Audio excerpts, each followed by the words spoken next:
Now, the greatest radio shows of all time.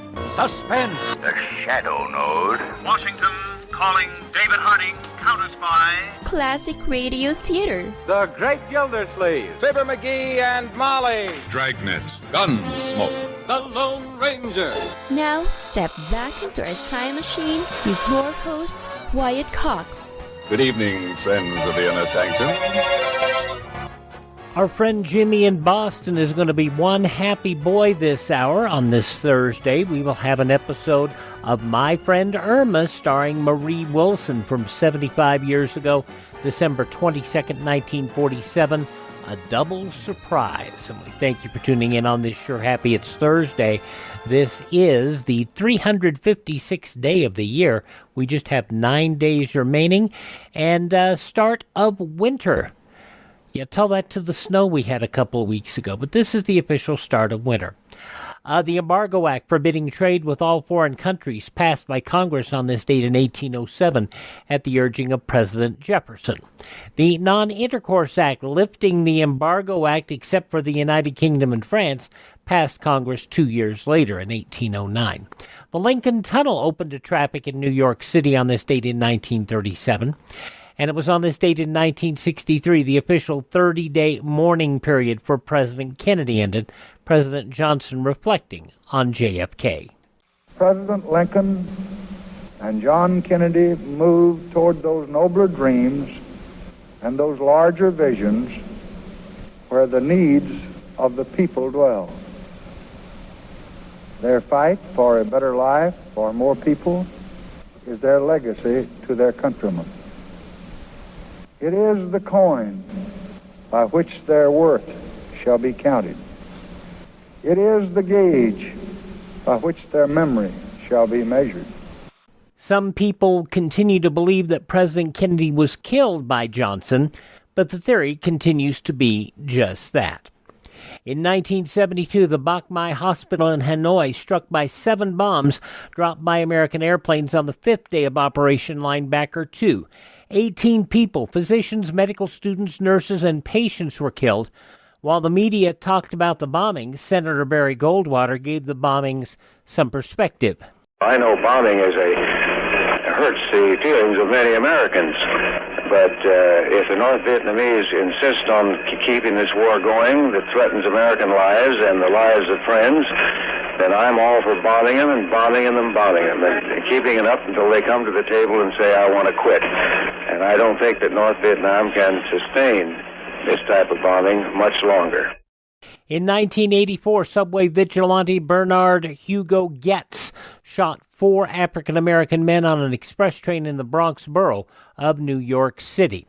He felt that his life was being threatened. In 1990, Lech Walesa sworn in as president of Poland. 2001, Richard Reed attempted to destroy a passenger airliner by igniting explosives hidden in his shoe aboard American Airlines Flight 63. 2010, the repeal of the Don't Ask, Don't Tell policy, the 17-year-old policy banning homosexuals serving openly in the military, signed into law by President Obama. And in 2017, the UN Security Council voted 15-0 in favor of additional sanctions on North Korea, including measures to slash the country's petroleum imports by up to 90%. Passing away on this date in history, writer Beatrix Potter, producer Darrell F. Zanuck, actress Butterfly McQueen, singer Dave Dudley, announcer Fred Foy, and singer-songwriter Joe Cocker, all passing away on this date in history. Birthdays on this date include the popular music orchestra leader and arranger Andre Castellanos, First Lady Lady Bird Johnson, actress Barbara Billingsley. Oh, what a delightful actress.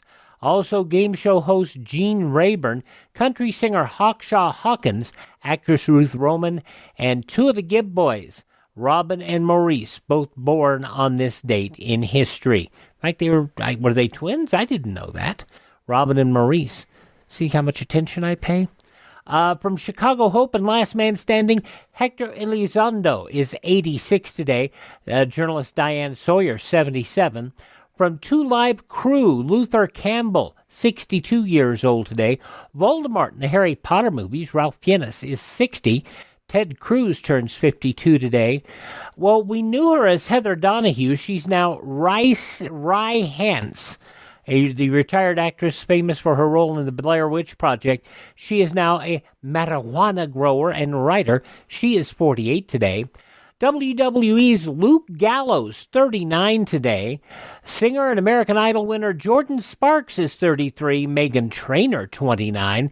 And actress, singer, and best known for the Netflix series American Vandal, G. Hanelius, is 24. Those just a few of the people who celebrate the 22nd day of December as their birthday. If this happens to be your birthday... Hi, we're the Four Freshmen, and we just want to say, Happy birthday to you! From 75 years ago, December 22nd, 1947, Marie Wilson as My Friend Irma. That's up next on this Thursday Classic Radio Theater with Wyatt Cox on your favorite station. And here's the Cinnamon Bear. The oldest known children's Christmas cereal in radio history, the Cinnamon Bear, featuring some of the most popular actors in radio history, including Elliot Lewis, Joseph Kearns, Verna Felton, Lou Merrill, Frank Nelson, Howard McNear, and child actress Barbara Jean Wong. 85 years later, this series of Judy and Jimmy traveling to Maybeland to recover their silver star still fascinates youngsters of all ages.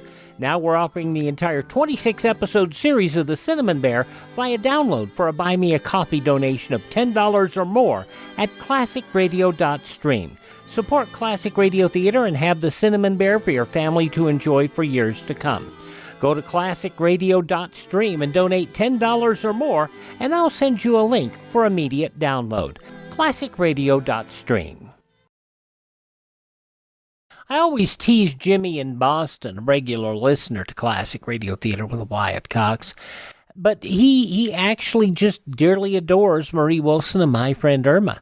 And in fact, he sent me a piece that we have posted up on our webpage, classicradio.stream, a very gorgeous piece commemorating My Friend Irma. So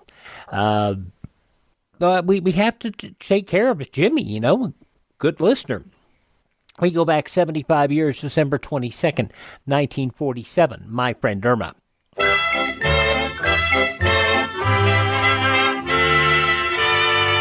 Lever Brothers Company, makers of Swan, the soap that gives you a wonderful new kind of suds, presents... Our friend Swan with My Friend Irma.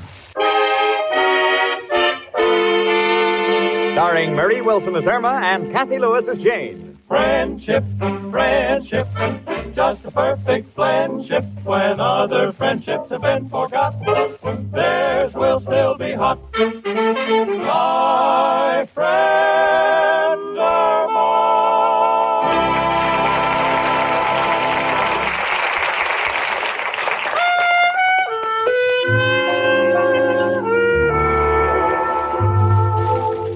Well, here it is, Christmas Eve at 8224 West 73rd Street, New York City. And on the third floor in apartment 3B, all is serene and quiet, except for Irma Peterson, who is reading. 'Twas the night before Christmas, and all through the house not a creature was stirring. Oh, look, Jane, a mouse! Now, don't get excited. It's lost. It's probably looking for Professor Kropotkin's room. Oh, gee, Jane, I've never been so happy on Christmas Eve. And that's because I have such wonderful friends. You and Richard and Mrs. O'Reilly and Professor Kropotkin and, of course, Al. Oh, by all means, Al. Of course, I can't really consider Al a friend because I'm going to marry him. Well, naturally. And, Jane, you don't know what it means to have a few good friends you can count on, especially on Christmas Eve, when you'd like to be with your family, but mine lives over 1,500 miles from here. You know, Irma, you never say much about your family. Oh, Jane, there isn't much to say. They're just an average family, just like me. Perfectly normal people. No, for instance, there's Bertha Peterson, my younger sister. She's not as old as I am. Yeah, it figures. And there's my brother, Ernie Peterson. He's engaged. To be married, of course. Of course. Honey, what about your parents? I miss them the most. They were just like a mother and father to me. Well, you know, that happens in most families, Irma. But gee, they're all in Minnesota and I'm here. But I'm not lonesome because I'm surrounded by good friends, and Jane, I really appreciate them. That's why I'm giving a Christmas Eve surprise party tonight for you, Richard, Professor Kropotkin, Miss O'Reilly, and Al. Tonight? Mm-hmm. Oh, gee, Irma, honey, I don't know how to tell you, but you see... Tell me what? Well, dear, you see... excuse me a minute, will you, honey? Hello? Oh, yeah, hello, Richard. What? Yes, I know it's formal. No, I've never been to the Long Island Country Club. Yeah, I'm terribly excited. It'll be our first Christmas Eve together. Yeah, I'll be ready. Goodbye, dear. Jane, you mean you're going out tonight with Richard? Well, what about my Christmas Eve party? Well, honey, you didn't say anything about it, and Richard invited me to a Christmas party at the Long Island Country Club, and I'd hate to miss it. It's the affair of the season. But this is Christmas Eve, and I thought we'd be together. Christmas Eve isn't like other holidays, you know. Well, I realize that, honey. Oh, but I could understand if it was Independence Day. Then we wouldn't have to be together. We could be independent. Oh, honey. Honestly, honey, I'm terribly sorry, but there's just nothing I can do about it now. You see, Richard asked me weeks ago, and... Well, anyway, my not being here shouldn't spoil your party. You'll still have Professor Kropotkin and Mrs. O'Reilly and Al. I understand, Jane. I still have the others. Sure. Come in. It's only me, Professor Kropotkin. How are my two little Christmas trees? One full grown and one a little sapling. Professor. Excuse me, a little Yuletide joke. By the way, girls, a Merry Christmas to you both. Merry Christmas to you, too. Merry Christmas, Professor. I hope you'll excuse me for coming down. I don't mean to interrupt, but I wasn't feeling so good. And when I don't feel good, I always rush out of my room as fast as I can. Why? I wouldn't be found dead in that place. Well, girls, do you realize tonight's Christmas Eve? Oh, yes, and just look at that blanket of snow outside. Isn't it lovely? That is a matter of opinion. If Mrs. O'Reilly doesn't put glass in my windows, not only will I have a blanket of snow, but I'll have a carpet of the same material. Irma, you better ask the professor about this evening, honey, before it's too late. Oh, yes. Professor, will you come to my Christmas Eve party tonight? Tonight? Oh, Irma, I'm so sorry. You mean you can't come either? It can be helped, Irma. Tonight I'm playing my fiddle at the Gypsy Tea Room. I've been practicing all day. Oh, that's terrible. I know, but they pay me for it. Oh, gee, first Jane disappoints me and now you. Well, look, honey, the professor can't help it. He must earn a living. And after all, you'll still have Mrs. O'Reilly and maybe the Martins upstairs. And, of course, there's Al. Come in. Oh, hello, everybody. Merry Christmas. Oh, the same to you, Mrs. O'Reilly. Merry Christmas. Say, Mrs. O'Reilly, that's a beautiful wreath you got on your door downstairs. But that sign in the middle of it. Oh, you don't like it? Merry Christmas, lots of cheer. Remember the landlady or you'll freeze next year.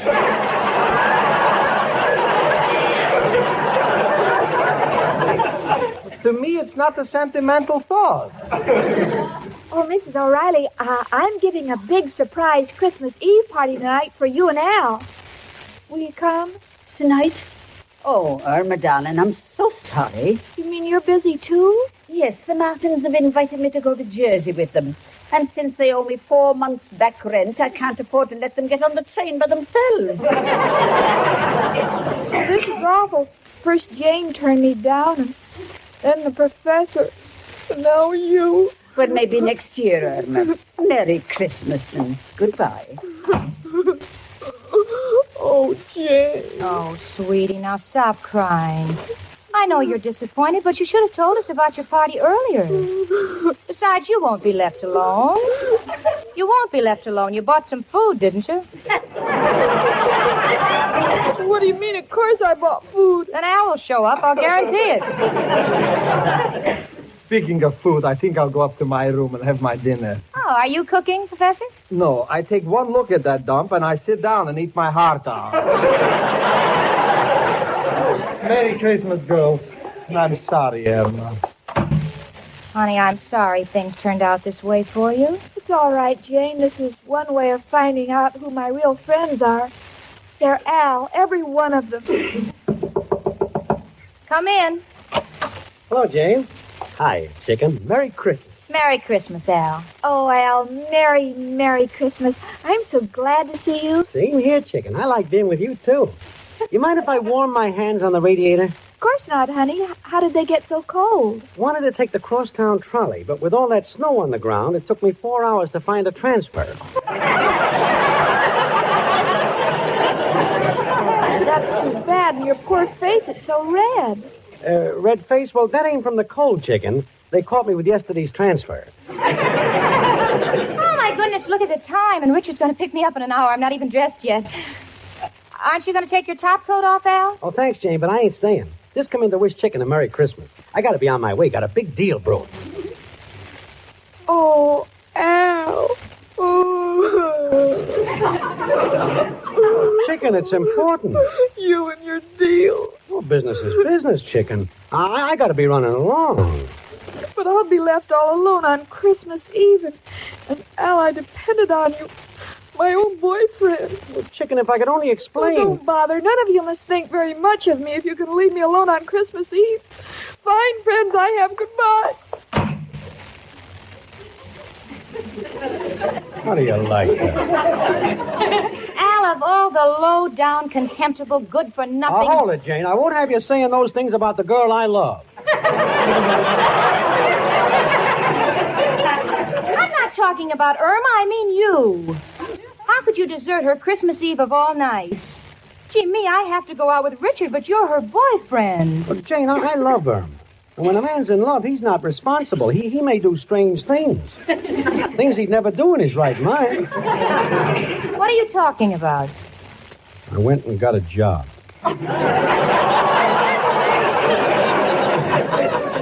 You got a job?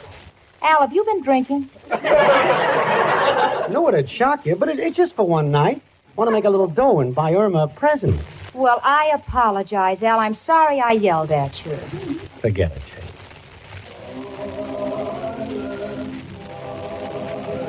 Oh, listen. Listen, Al, it's the Christmas carolers. See, that's pretty. I'd like to stay, but I got to get to work. Tell Irma I'll see you tomorrow. Goodbye. Bye, Al.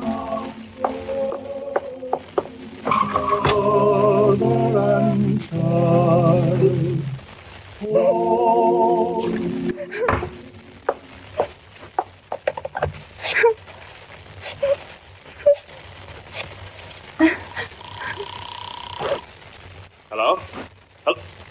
Hello, who is this? It's me, Richard. It's Jane. Jane? Oh, what's wrong? You sound terrible. Richard, I can't go with you to the Christmas dance. Why not? Are you ill? No, Richard, I'm all right. It's just that, well, Irma, you see, Irma hasn't any family or relatives in New York, and this Christmas Eve, all our friends seem to be busy, and, oh, gee, I just couldn't leave her alone, Richard. I wouldn't want you to. Are you sure you mean that, Richard? Of course, honey, I understand. But I'll talk to you tomorrow. Goodbye, and Merry Christmas, Jane. Merry Christmas, Richard. Al, I thought you left. Came back for my hat. I didn't mean to eavesdrop, Jane, but if you're willing to give up a good time tonight for Irma, I guess it's my duty to be with Chicken, too. Oh, Al, that'd be just wonderful. Well, what about the present you were going to get for Irma? If you don't work tonight, where'd you get the money for it? Gonna hawk my watch. Oh, but Al, that's the only thing you own. You know that no matter how bad times have been, you always said you'd never hawk your watch. Well, a man like me don't need a watch. I sleep all day, so time is not important. And at night, it's too late to do anything. Come in. Oh, it's you, Professor. Excuse me, Jamie. I've been thinking about poor little Irma, and, well, I decided to give up the job, so tonight I could be with Irma. Oh, but Professor, won't that cost you money? You get big tips during Christmas. On Christmas Eve, it's not important to make money. It's important to be with friends. After all, what's money? Well, it's pretty important. I see you've been talking to Mrs. O'Reilly again. No, my little Irma has no father in New York, so tonight, Professor Kropotkin will be her father. Atta boy, Pop. Listen, Al, the first chance I get, I'm disinheriting you. Excuse me, everybody. I took the liberty of walking in. Oh, Mrs. O'Reilly, I thought you were on your way to New Jersey. Well, I changed my mind. I got to thinking about poor little Irma being all alone tonight, and I just didn't have the heart to go. I'm going to stay here with Irma. Oh, isn't that wonderful? Professor Kropotkin just said he's going to be her father. I'll tell you, if that's the case, I'll be her mother. I got news for you. If you're the mother, I'll be on the train for Reno in the morning.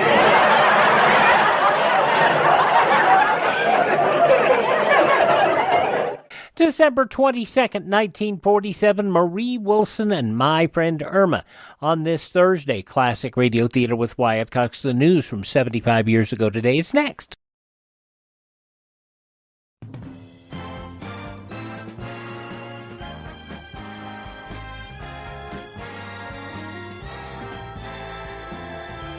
Thanks for spending part of your Thursday with us here at Classic Radio Theater with Wyatt Cox.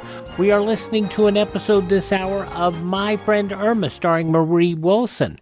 As it was originally broadcast on Monday, December 22nd, 1947, in the newspapers of that Monday 75 years ago, these were some of the headlines. The government announced last night that 3 AFL unions have called off a nationwide telegraph strike. The announcement made by Cyrus S. Ching, the director of the Federal Mediation and Conciliation Service. Ching said the unions and the Western Union Telegraph Company have agreed to submit their wage dispute to a 3-man fact-finding panel, which will investigate the questions at issue. The fact-finding board will have no power to recommend any specific settlement. A Midwest Republican senator accused his party yesterday of trying to kid the public with their anti-inflation program, and a Democrat congressional source said President Truman is undecided whether to approve or veto it. Senator George A. Wilson, former governor of Iowa, said his party's stopgap plan to curb high prices doesn't mean anything, quoting, "I'm not in favor of kidding the public. This bill won't accomplish anything, and anyone who studies it will find that out." Wilson, giving unexpected support to Democrat claims that the Republican-controlled Congress acted too little and too late to cut down living costs, was one of 3 GOP lawmakers who voted against the plan. The others were Senators Wayne Morse, the Republican of Oregon, and William Langer, Republican of North Dakota. The names of former Senator Robert M. La Follette, Jr. of Wisconsin, and Lewis W. Douglas, U.S. Ambassador to Britain, loomed large in advance of congressional speculation yesterday for the 2 key jobs in the Marshall European Recovery Plan. President Truman's administration set up the 4-year, $17 billion program. It calls for an economic cooperation administration at $20,000 a year and a roving ambassador at $25,000 a year, 2 of the most important and highly paid jobs in the government. A campaign to erase school segregation laws from state statute books and to write new laws preventing racial discrimination by colleges, urged last night by President Truman's Commission on Higher Education.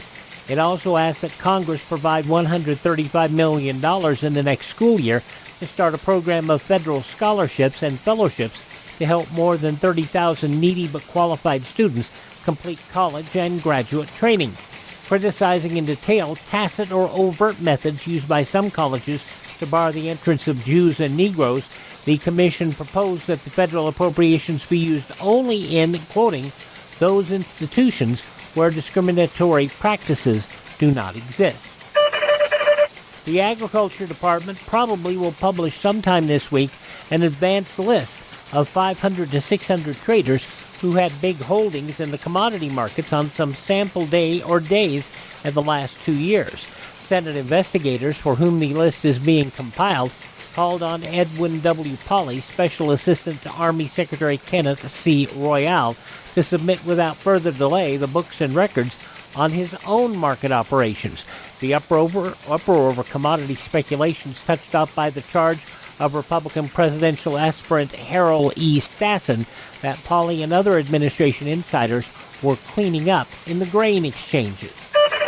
Dozens of ex-servicemen want to marry Marie Formicola, the Italian girl who has been ordered back to her homeland because her bridegroom-to-be died while she was en route to this country. The girl, it was said, has received more than 200 telegrams offering money, adoption, homes, and marriage. But the main contender for her hand appeared to be a 27-year-old Yonkers, New York combat veteran and music teacher, Frank Alfidi. He said the others don't have a chance. Dozens of telegrams of fellows have wired wanting to marry her, but they're out. Alfidi, who said he talked to Miss Formicola at Immigration Detention Headquarters on Ellis Island and won acceptance of his marriage offer, yesterday employed an attorney to assist him in his effort to gain her release and permission for her to remain in this country. He also said he'd received a message from President Truman's secretary saying the president would take a personal interest in the matter. At the same time, Alfredi reported he telephoned Attorney General Tom C. Clark at his Washington home to enlist his support. He was quoted as saying he would try to help. Those some of the day's top news stories as reported in the newspapers of Monday, December 22nd, 1947. On your radio, My Friend Irma, starring Marie Wilson, which continues now on Classic Radio Theater with Wyatt Cox. Now, listen, everybody. I've got a wonderful idea. Irma was going to throw a surprise party for us, and now we'll throw one for her. We'll give her the best Christmas any girl ever had. Swell. I'll go out and hawk my watch and buy the present. I'll go get my violin. And we can have the party in my apartment. It's bigger. Come along, Janie. We'll start decorating. Oh, it'll be a Merry Christmas. Come on, Professor. Take my arm. A fair swap. She's been taking my blood all year. Oh, honestly, just wait until Irma finds out. She'll be the happiest girl in New York.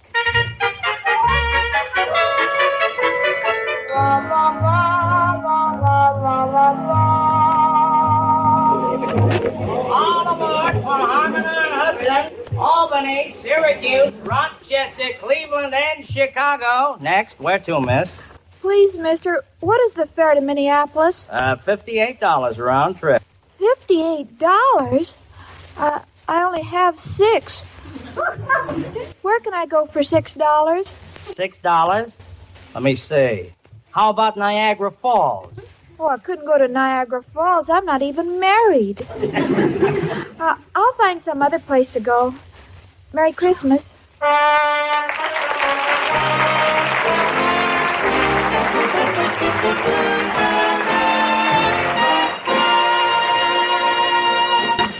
Oh dear, Irma might not even make it to her party that she doesn't know about. Like a lot of other things, December 22nd, 1947, My Friend Irma, here on Classic Radio Theater with Wyatt Cox on a Thursday. On Friday's Classic Radio Theater with Wyatt Cox, another Christmas program from Bob Bailey as yours truly, Johnny Dollar. This one from 66 years ago, December 23rd, 1956, The Missing Mouse Matter. A $50,000 singing mouse named Gulliver has been kidnapped. Keep your eye on the cat. That's coming up on Friday's Classic Radio Theater. But let's wrap up this Thursday edition with Marie Wilson and My Friend Irma. 75 years ago today, December 22nd, 1947.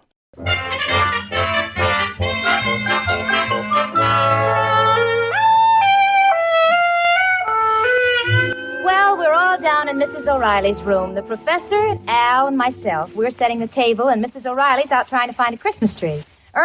Irma's probably walking around the block. When we're all set to surprise her, we'll send Al out to find her.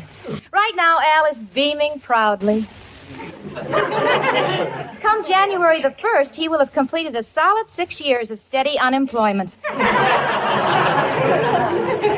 Professor Kropotkin seems to resent Mrs. O'Reilly's quarters. My. She lives like a queen, and I live like a dog. Now, look, Professor, I know that you and Mrs. O'Reilly have had some differences in the past, but now this is Christmas Eve, and I want all that to be forgotten. You know, she's really a warm-hearted person. Look at the trouble she's gone to. She even put mistletoe on the ceiling. She is wasting her time. I wouldn't kiss her if I thought she'd cut my rent. Easy, she's coming down the hall. Oh, me aching feet. I've walked all over and I can't find a Christmas tree. Did you see Irma anywhere in the neighborhood? No, I didn't, but it's nothing to worry about. We must get the tree before she gets back. Tree? Well, there's only one man who can help us. Who, Al? Who else but... Hello, Joe. Al, got a problem. Need a Christmas tree right away. Huh? I can get one at Macy's already trimmed for $10? Oh, the dime is for a glass cutter. The tree is in the window. No, Joe, this is Christmas Eve. When I hear jingle bells, I don't want them on a patrol wagon. What, Joe? You're playing Santa Claus tonight? Going down a chimney? Joe, this is quite a change for you, isn't it? Oh, you're going in with an empty bag and coming out with a full one. Well, Joe, nothing I can say except good luck and Merry Christmas. Oh, Al, what are we going to do? It's getting so late. Oh, that must be Irma. Now, let's all surprise her. Stand over there. Let's put out all the lights and give her a big kiss. Come in. Merry Christmas, honey. Here's one for me. Me too, my darling daughter. For goodness sake, will someone please put on the lights? Richard! I thought Irma needed a shave. Gee, Richard, I didn't expect you. I thought you went to the club. Well, I couldn't take it. Same old crowd, same old monotony. So I realized that I'd rather be here with real people on Christmas Eve. Oh, Richard, I'm so happy, and you're more than welcome. Oh, where's Irma? Well, she kind of thought we were all deserting her, so she went out in a huff. That's why we're throwing a surprise party for her, and we're waiting for her to come back. Don't want to find chicken until we can get a Christmas tree, though. Got any ideas, Richard? Well, why don't we go out and buy one? Nice gesture, Richard. We'll wait here for you. Oh, Richard, you don't have to. Oh, it's my pleasure, Jane. I saw several on the way over. I'll have one in a few minutes. I'll be right back. And I'll get the cake out of the oven. And I'll make some punch. And I'll tell you when it's right. Hey, Jane, what are you crying about? The party's taking form. I know it. So wonderful having everybody pitch in, Richard getting a tree, and all of you giving up things. It's just the most wonderful Christmas I ever had.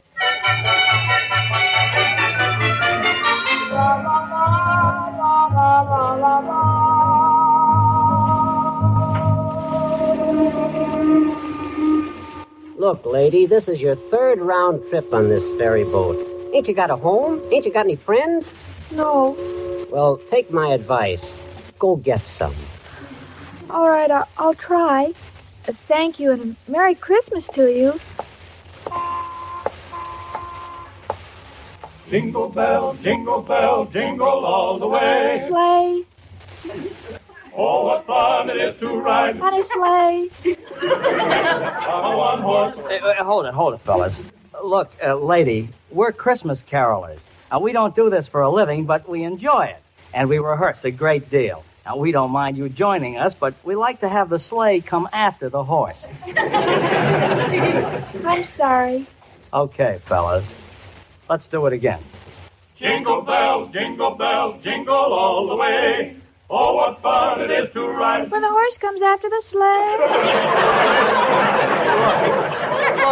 Look, lady, would you mind running along? Oh, all right. I was just lonely. Merry Christmas. Come in, lady. Have you got a dime for a cup of coffee? Oh, yes, poor man. And Merry Christmas.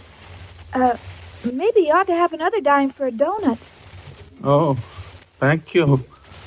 Oh, dear, I don't have any change. Would you like me to break that 5 for you? Well, if you don't mind. Are you all alone in New York, too? Yeah. How about you? I'm from Minnesota. Minnesota? How well I know that place. You know, you look very familiar. I do? Well, my name is Peterson. Of course. You're Peterson's little daughter. My father's name is George. Yeah, let me think. Peterson. Say, that must be George Peterson. How did you know? Why, I remember. You used to live in, Minneapolis. Hey, let me see. George Peterson, Minneapolis. That's the place. I never forget a name. Oh, well, it's so nice to meet old friends. Yeah. Especially when you're lonely. You can keep the $5, sir. Oh, thank you. But this is only a loan. I'll return it the next time I see your father. Good old Fred Petersburg in Wisconsin. Oh, no, it's Peterson in Minnesota. Oh, mister.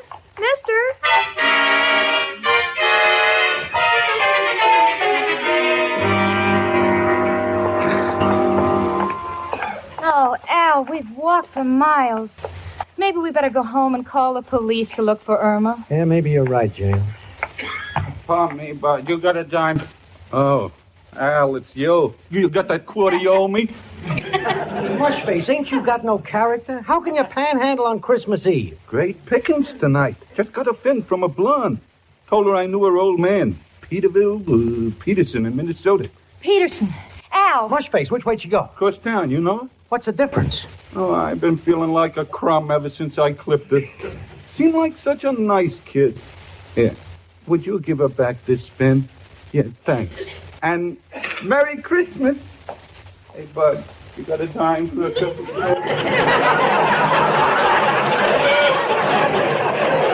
Come on, Al. Come on, let's go home and call the police. I'm really getting panicky. All right, Jane, I'm with you.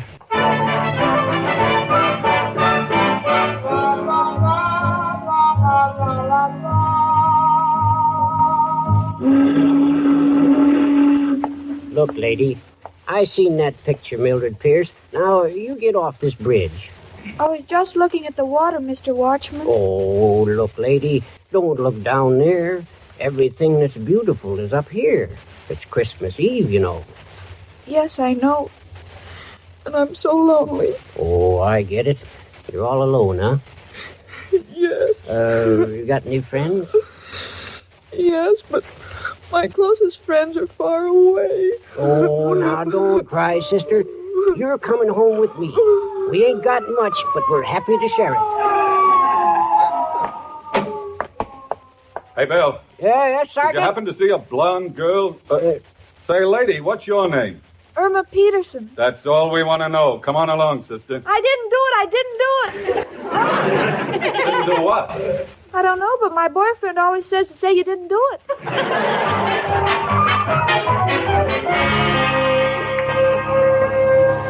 Now, look, Janie, we got to be brave. Now it's up to the police. They'll find her, but we got to take our minds off it. Mrs. O'Reilly, would you like to dance? Oh, I'd love to. I'll dance with her. I'll play the fiddle. Merry Christmas, everybody. Merry Christmas.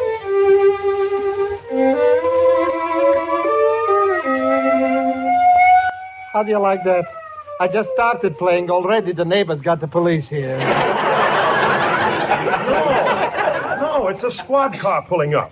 I think it's Irma. My chicken. Oh, Al, it's Irma. The police have found her. She's coming up the steps. Now, quick. Turn out the lights, everybody. Come on, we can still surprise her and have the party. Come in, dearie. Oh, Irma, darling. Surprise, chicken. Here's a big kiss for you. And here's a kiss from your father. You turn on the lights. I'm dying. I just keep messing around.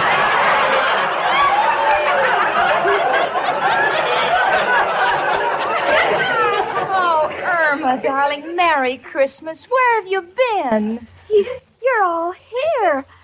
I thought no one loved me, and I felt so alone. Oh, honey, don't you know that people always spend Christmas Eve with their loved ones?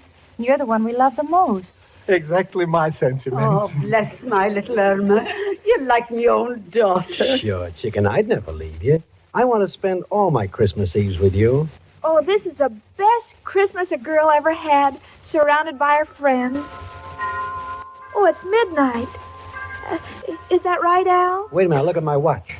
Al, why are you going to the window? Watch happens to be across the street. You're right, chicken. It's 12 o'clock. Merry Christmas, chicken. Merry Christmas, Al. And Merry Christmas, Professor Kropotkin and Mrs. O'Reilly and Richard and Jane and all our friends. Merry, Merry Christmas. And as for me, my sentiments are the same as those of my friend Irma.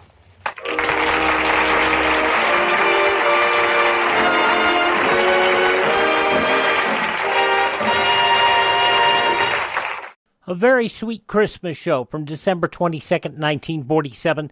My Friend Irma here on Classic Radio Theater with Wyatt Cox. A reminder on many of these stations, Christmas Eve and Christmas Day, we will have Christmas on the radio. A lot of great radio shows. If your station isn't carrying it, we'll have it on our webpage, classicradio.stream. Alrighty. Don't forget to visit my webpage, classicradio.stream, to take advantage of the Cinnamon Bear special. We've got that up there right now. And check that out. Also, you check that out through the Buy Me a Coffee link on our classicradio.stream page. Click on the extras and you will see the Cinnamon Bear. Alrighty. Also at classicradio.stream, you can stream our shows, learn about building a classic radio collection of your own. You can contact me and find our social media links. And, of course, the Buy Me a Coffee link, classicradio.stream. Please thank this station and support their advertisers. It's their kindness and courtesy that allows us to be here each and every Thursday at this time. And, by all means, thank this station, support their advertisers. Tell your friends the great radio shows are right here at this spot on the radio dial. Classic Radio Theater with Wyatt Cox, coast to coast, here on your favorite radio station.